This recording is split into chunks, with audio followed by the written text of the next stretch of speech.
Ang Pangulo po ay hindi namumulitika. Ang Pangulo po ay nagtatrabaho. Yusek, follow-up lang po kapapasok lang ng statement ng Makabayan Bloc.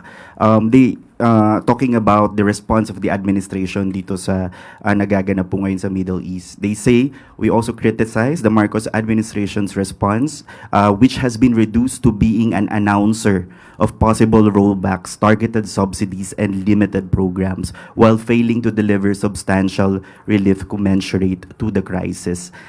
Sabi po nila, the government appears to be stepping back from urgent measures such as removal of the excise tax. So, ano pong response natin sa sinabi po ng Makabayan Bloc?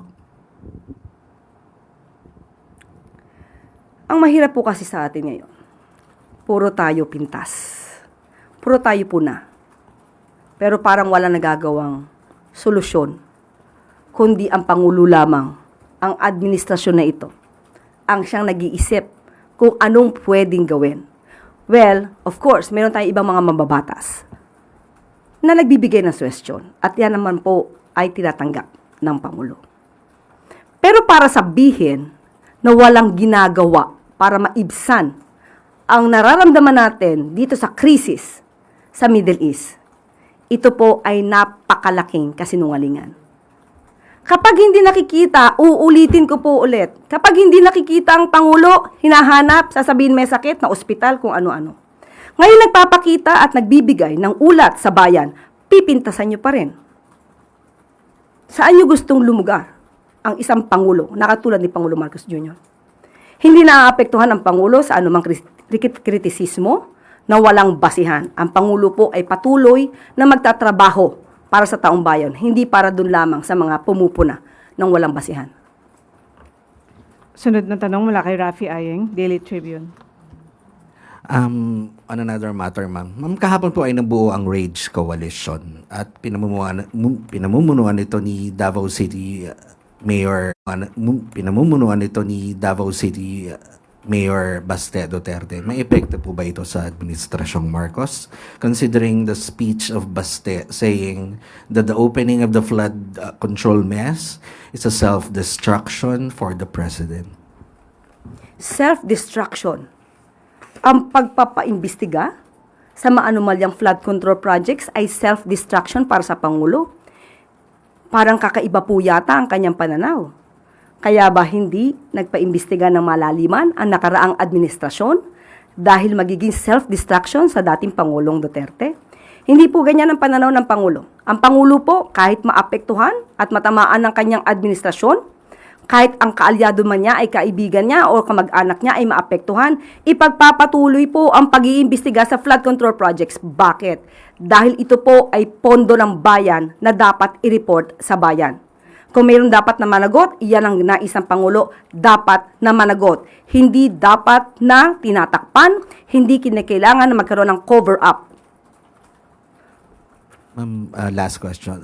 Na-intimidate po ba ang palasyo sa Rage Coalition? Ang Pangulo po ay hindi namumulitika. Ang Pangulo po ay nagtatrabaho. Kitang-kita po natin yan sa mga report na ibinibigay namin. Although pilit na iniiba, tinitwist ng mga fake news peddlers. At alam naman natin kung bakit nila tinitwist at ipinapakitang walang ginagawa ang Pangulo. Hindi maapektuhan ang Pangulo sa mga personal na galit, personal na interes, personal na ambisyon. Ang nakakabahala lamang dito ay ang personal na galit, personal na interes at personal na ambisyon ay gamitin ng taong bayan na galitin ang puso ng bawat isa sa atin sa pamamagitan ng paglalahad ng kanilang fake news. Yan ang nakakabahala. Sunod na tanong mula kay Tristan Nadalo, Newswatch Plus. Yusek, follow-up lang din po doon sa event na yon. Si Senator Robin Padilla, sabi niya po, kung meron ng future president na si Sara Duterte, meron ding future president na si Baste Duterte. Siguro po yung mga ganitong proposals and the time of crisis na ganitong nararanasan natin, ano po ang pananaw nyo dito and what would be the state of the nation under the Dutertes kung itong isusulong nila?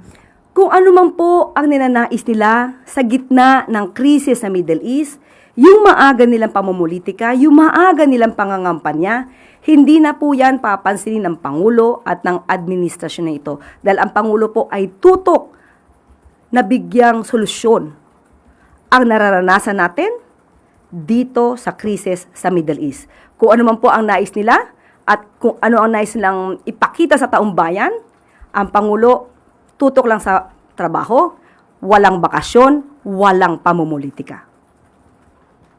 Follow-up question mula kay Christian Bascones, PRTV.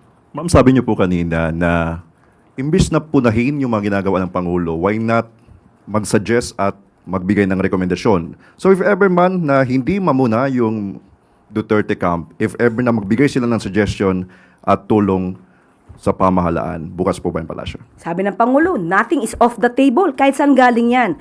Ang ayaw lang po natin, kahit naman siguro po kayo, ang ayaw po natin ay pamumuna ng walang basihan na nagiging fake news na. Yun lang naman po ang ating ikinababahala.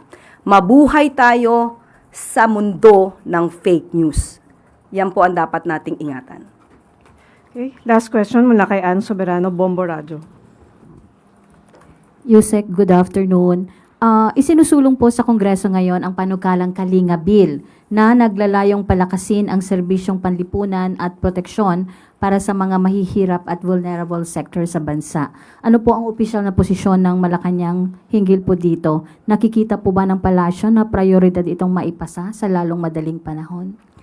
Sa pinakaulat po dyan ay nakikita po naman ng bawat isa, kahit po tayong lahat dito, ay maganda ang intensyon ng batas po na ito.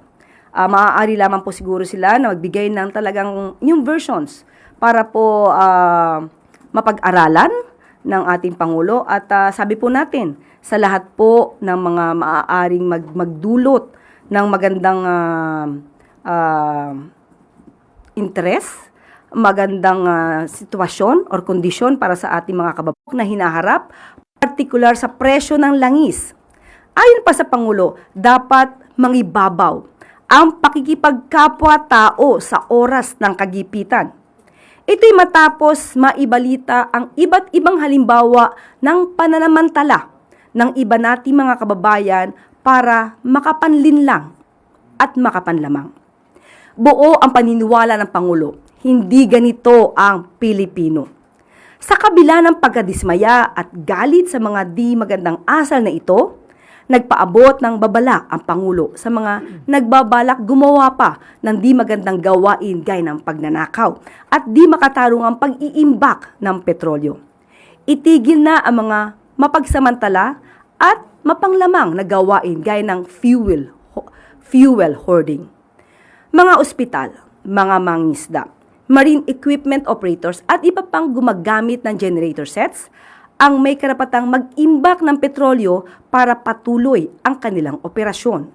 Sa kabila ng mga di magandang balita, nanaig naman ang kabayanihan ng ordinaryong Pilipino sa gitna ng mga hinaharap nating hamon. Hinirang ni Pangulong Marcos Jr. ang mga kababayan nating patuloy na binubuhay ang diwa ng kabayanihan sa pamamagitan ng pagtulong sa kapwa. Mapa-community pantry man, feeding programs, at iba pang paraan ng pakikipagkapwa-tao. Ang inyong tulong ay hindi dapat iredtag.